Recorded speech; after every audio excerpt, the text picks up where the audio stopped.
Thank you all for coming. A lot more than what we had expected, especially on the last day, but this is pretty awesome. First, I want to start it out with giving a few shout outs. First to the conference for giving us the opportunity to present. It's pretty awesome being up here on sharing this stage with the brilliant men and women that are up here. We don't feel worthy to be here among so many of the other people in industry that are doing pretty awesome things. Third, to our Pivotal team, from Jeff to Kristen to Nav and Srini and all his guys, obviously with all the labs, we would not be where we are without everybody that has helped us from Pivotal. And third, to our platform teams. Those guys have been working for a year with very, very thankless work and going extremely hard and extremely fast with countless hours at making this stuff successful. I'm Davis Gunter, the platform product owner for Kessel Run, and this is Daryl and Alfred, two of our platform engineers downrange. Now, I want to open this up with a few facts for you. America spends close to $64 billion on foreign wars, and they send over 100,000 airmen deployed worldwide. Now, if we are able to minimize that by even just 1%, that's that many more $1 million of taxpayer dollars that we save, and that many more lives that we don't put in harm's way and are able to stay home with their families. And that's what keeps us motivated at Kessel Run, where we want to revolutionize the way that we deliver and develop software for the Air Force. Now, we think that we want to give our airmen software that they love. And love's a different word for the DoD to be using. But we are operating at such high risks to deliver something less than that is so dangerous to the way that we believe we can operate. And so we are up against a pretty massive problem, which is delivering this software and deprecating a legacy system. And so we're operating in something that isn't even a program of record yet. And we believe we can change this legacy culture and monolithic system through changing the way that we do traditional business. Now, instead of developing towards requirements pushed down from above that's 5 to 10 years old, we think we can deliver value to the warfighter through continuous validated learning that gives value that the user actually needs. Now, their proving ground is the Air Operations Center. The Air Operations Center is the location where everything happens from planning to executing a war in the sky, from the sky. And nothing happens in the air without the air operations knowing about it. And all of that has to be operated on a system.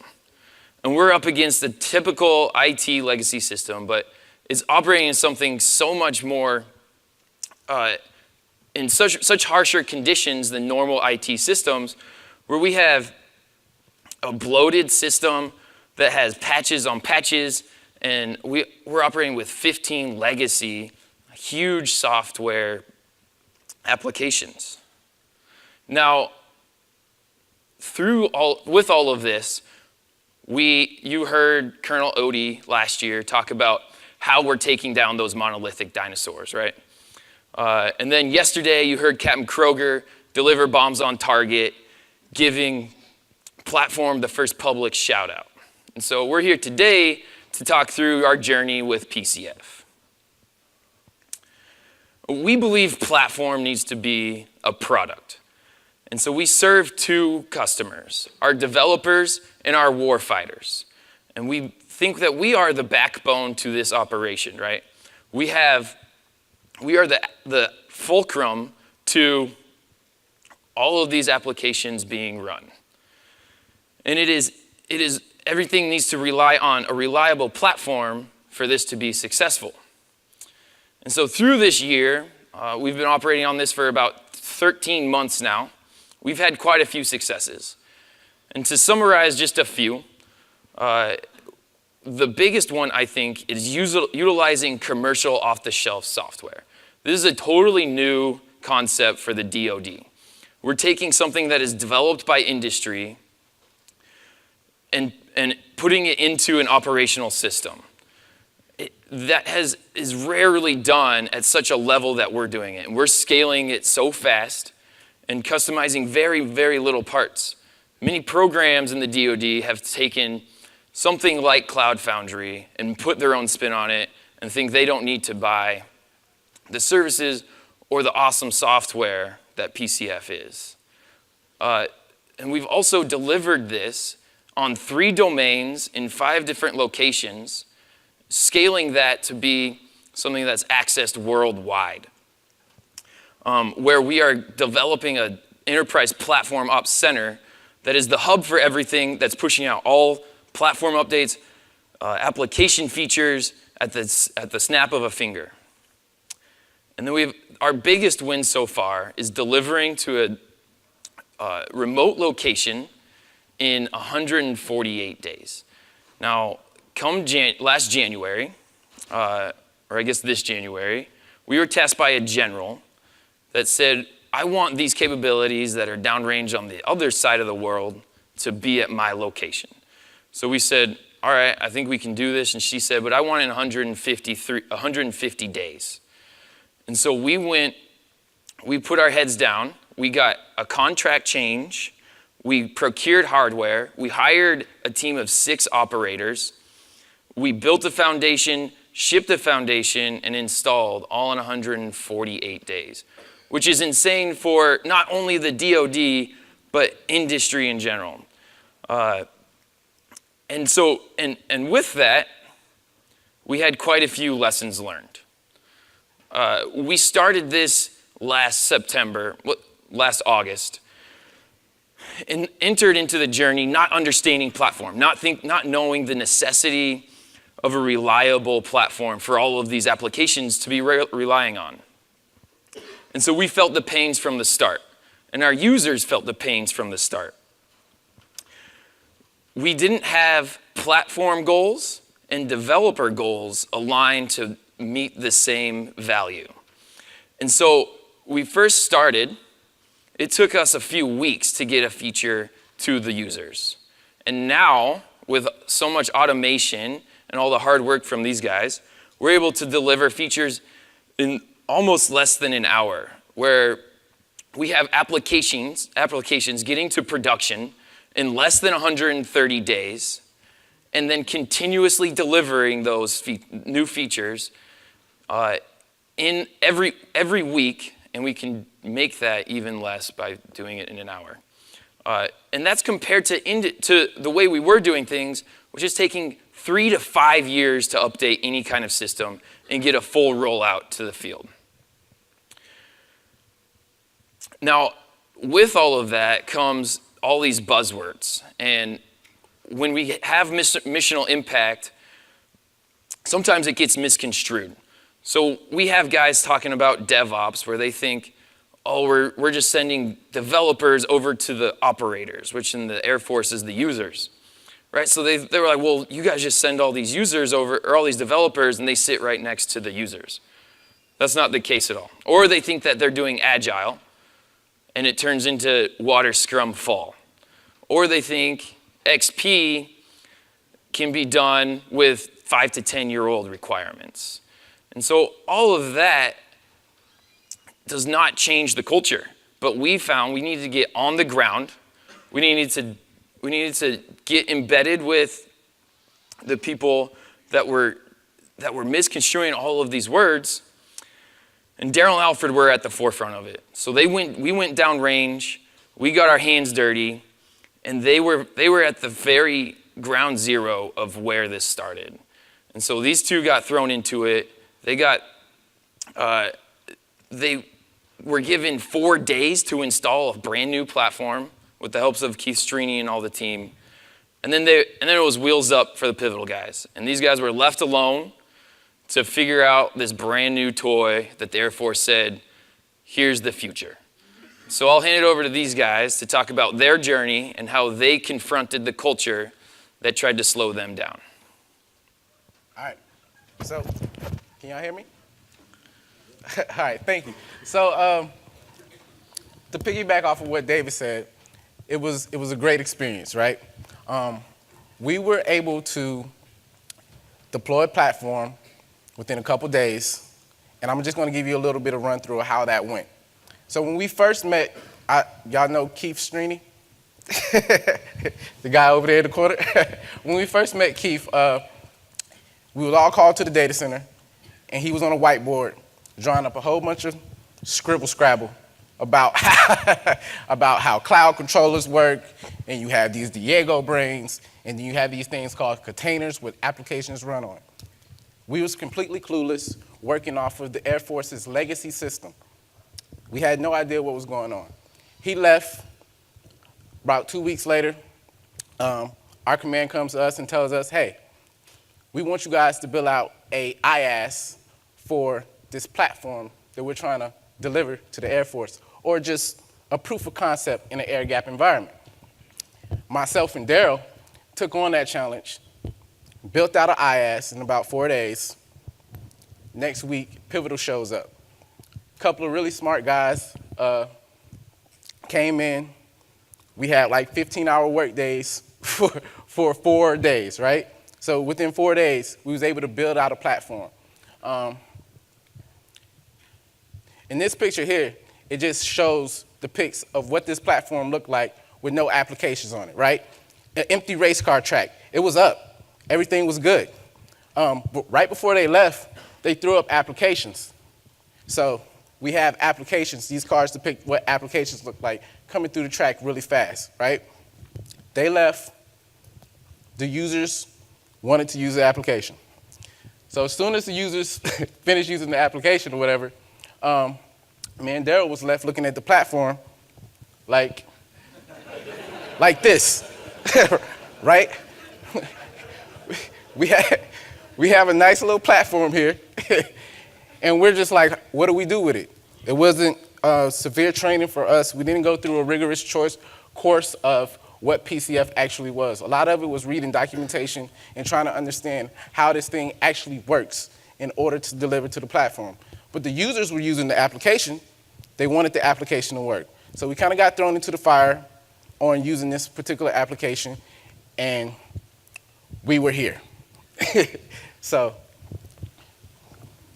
okay. My bad, said way back. For anyone that doesn't know, this is Sisyphus. This is Sisyphus.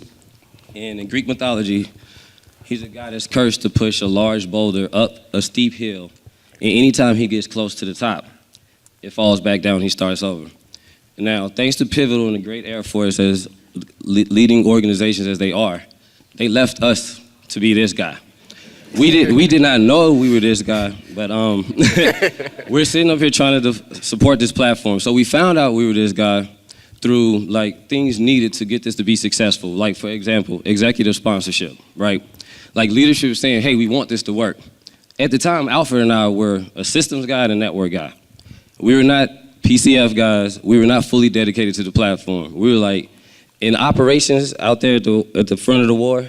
When other systems go down, they're like, hey, get off of that. That's supposed to run itself. Come support what we got going on. So Alfred and I, after, experiencing like when examples happen with the platform and users were like, hey, what's going on with this?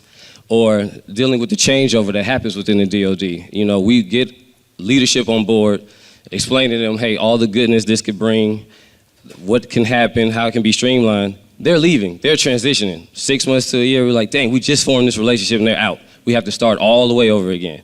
So Alfred and I were sitting down one day, like, hey man, we're gonna have to keep fighting this fight. This is an unfortunate truth. We're this guy. In order to accept this fully, we have to be happy being this guy. Like being that guy is not the problem, it's just like we needed things, tools, habits, processes. We had to establish things that we weren't used to and be like, hey, if we're gonna get this boulder up the hill, even if it comes back down, we're gonna kick it right back up. Doesn't matter after this, And so in order to establish that culture and transition into this role automatically, we came to some, we reached out to people like, hey, how do we do this fully? How do we do this correctly and effectively? And so that led us to rethink. It was like, Papa got a brand new bag, right? So the Air Force got this brand new shiny toy that they love to use, right? So with this new technology coming on board, there were a lot of new tools that we had to use to effectively communicate, whether it was from the user's perspective, the developers, and the platform operators. So this culture shock to the Air Force kind of, they was like, what are y'all doing? Like, are you guys actually really doing any work? Because we walk around a lot all the time. That's just me, right? You're saying pipelines were running, things were baking, but we did not want to watch paint dry, and so. So with these new tools and communication streams, like our feedback loops between the users and the developers was like insanely fast, right? Because now you have users that's able to correlate directly to the developers' problems within the application development or anything like that they're experiencing directly to the developers. So with one of our first applications that was onboarded at our site, you had users talking straight to the developers, and within a week's time, they were able to fix bugs or add new features to enable the warfighter to effectively complete missions, right? So that's the ultimate goal with this here, right? So in saying so, Dale, back me up if I'm wrong, like, we was able to deliver these capabilities, right? Yeah, no, but also another thing we wanted to highlight, like when we talk about got a brand new bag as a new way of doing things, because we were able to sit down with these individuals as they're using the apps, we would go, like for instance, we're using Google Chrome, and then there's a developer tool in there. The users are watching us because they're beginning to love this app. Like everybody's heard the Tanker Planner story, the people on whiteboard, they don't want to go back to their whiteboard. Anytime a problem happened with that app, they're like, hey, y'all need to come in here. We're getting dirty with you. Like that right there is a culture shift in its own, because they're not going to a ticket waiting on a technician to come in and help them. They're like, yo, sit down with me. Look at this error I see in the developer code. These are warfighters now, not engineers, not technical people. These are people like, I want this app to work. Do I take this screenshot and give it to the developers in this tool called Slack that y'all told me to use? And we're like, yes, that red thing right there, tell them that code. So, so we're learning here because, they're coming straight into the office like, hey, I got a new one. What do I do with it? And we're like, yo, tell them. And then from there, they were able to be like, okay, we got a new update to the app. Can you go get the artifact? And with PCF, hey, here you go. Here's your new version of the app. That issue has been addressed. All right, so in doing so, we had to definitely gain the trust of the users and our leadership, right? So they were under the impression that, oh, you have an app over here in this environment. Everybody gets caught up in what the URL is, right? Like they want to go to a certain address. When things go wrong, us as platform operators or site reliability engineers, we can change the new URL, deploy a new application, scale it up if we have to, move the data over, right? So in doing so, like the government or the leadership wasn't really, I guess, on board for this quick change that could possibly happen, and everybody was scared, right? Well, I want to elaborate that. So this is part of the process we were saying we had to learn. Traditionally, we were used to, if something went down, where it was hosted, we had to troubleshoot. We had to spend time to fix it. We had to go in there, find out the source, and that's what's treating it like a pet was. We're like, hey, we have to keep this server up. And then one day we're sitting in there like, hold on, man. They said this was different. So, we read some documentation, was like, hey, throw up another instance. So we got with the users and like, if all you have to do is refresh to get back into the app, does it really matter? And they're like, hey, show me what it can be done. So we throw up other instances with other routes, and they're like, yep, I'm back in the app. They left us alone, and they left leadership alone. So like we were free to be like, why are we banging our heads on trying to, like, and when we say application, like the app wouldn't go down. Like there might be a database issue, and we like want to dive into the database, create some tables, no, all of that is unnecessary with this. Look, throw up another instance, it's new, it's ready to go, keep people doing what they need to do, which is their job. And we learned that, and we learned that, accepted it, and was like, hey man, if we have to do this with this technology in order to scale out, and the users are falling in love, because once we proved it out with them, they're like, hey, other people that we work with, they need to see this. And so that forced us to work with other entities, meaning, other AOC, DOD sites and relocation distributed people, and it was like, hey, your guy out there, we need him to connect to this environment because the users are talking like, yo, you need to start doing business like this. You need this application in-house. We're not going back to the old way of things, and we need you to tell your leadership what this does for you guys. And so we had to scale ourselves out. Okay. So in order to do that, that required, like everything, all of this was done in-house. And traditionally speaking, we have segmented silos, right? We have a help desk, where people come in, they report a problem, and then they send up a ticketing chain where people be like, okay, that might be a network problem or a systems problem or even an IA problem. And then for ourselves, even if we could take care of that at what they would call traditionally tier 2. Outside of that, there are things outside of our control which are considered tier 3, tier 4, or enterprise resources. We had to interact with these people on a regular basis going forward because as we involved other AOCs or other flights, they needed to be on board and they needed to be in the know. We had to know what was out there to configure, to work through in order to enable these apps for other users other than people locally to ourselves. And that also started within in-house as well because the silo between us was, like I said, he was in networks, I was in systems. We had other guys too that were in other areas and they joined the team and we all stayed in one room like, hey, we had to solve problems together versus independently. Basically, what this created was a more efficient work environment for us. I'm traditionally coming from a network background, right? But I was afforded the opportunity to have system level access, admin access, to make changes to the environment as needed, right? So we segmented ourselves off. That's what this breaking down silos is. Like when it comes to team dynamics, it's really important to have well-rounded individuals, as we found out, that's a little bit capable of doing any part of the full stack, right? So we was doing the IaaS, the PaaS, and application management at one point at our site. So we just found out the importance of breaking down those particular barriers, silos, like saying you strictly do network or you strictly do systems, and having us to integrate those two skill sets together. That way we can actually challenge each other, make implementation and architectural upgrades more efficient, right? So overall, basically, we learned that the technology was not the culture change. It was just a tool. All of this stuff we were doing was just the tools. Really, it started with us. It's people. And because of PCF and other tools like that, automation, parity, we're learning that it's about bringing us together in order to provide a better product, to provide a better service for whoever the customer is. In this case, it's a warfighter where there's boots on ground. People, people out here fighting a war. And like I said, due to this, when we started realizing, hey, we got to communicate better, we got to learn what we have so that I can tell you what it is and you can understand it and take it back to the people necessary. It starts with keeping things simple. We don't have to go into these deep analogies. The courage to admit, hey, I don't know. I need your help. Can you help me solve this? I'm not a hero, right? And then with all of that, like I said, we have warfighters coming into our office. Hey, I got this screenshot. No longer are we in the days of we got to ask them, what's going on? Can you repeat the process? How did this fail? They know exactly what's going on. They're in the code themselves if they can read it and Google the error. So all of that stuff, we're building bridges.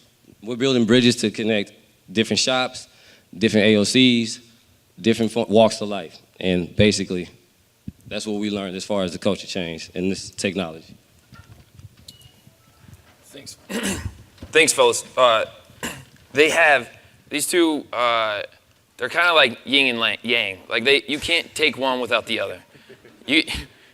Daryl, you can't find Daryl without Alfred. And these two, they're so incredible. And so I'm so happy that they were able to come here and present to you guys. So now what's the future of all this? On the platform side, automation. We're doing more with less, whether that's money or humans. We're able to put more into PCF and build this out. And what's that scale look like?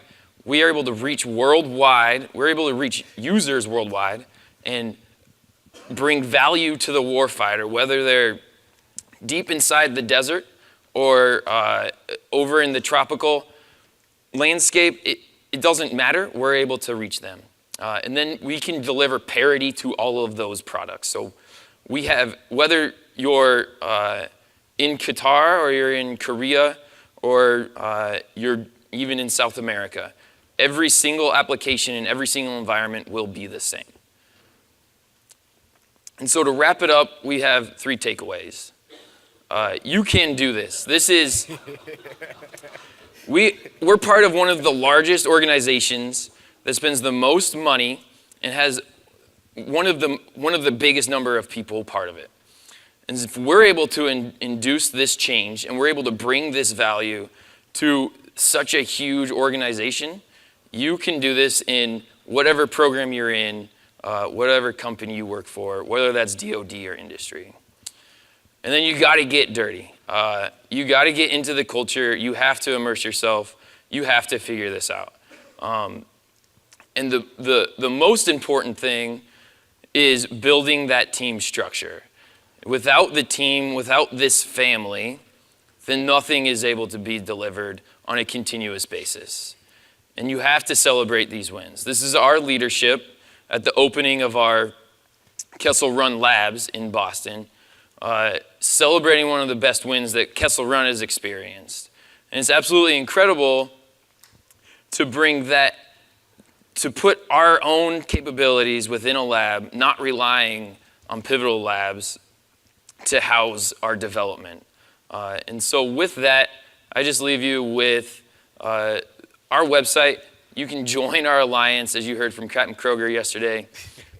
We're doing incredible things, and we are up against some of the most opposition that anyone here is experiencing. And so please, and you can get swag, all these cool t-shirts from there as well. So thank you for your time. We appreciate everything.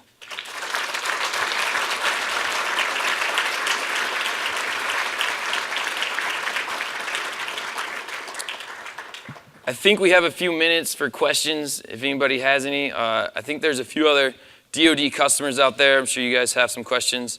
There's also lots of Kessel Run people here, so feel free to ask them as well.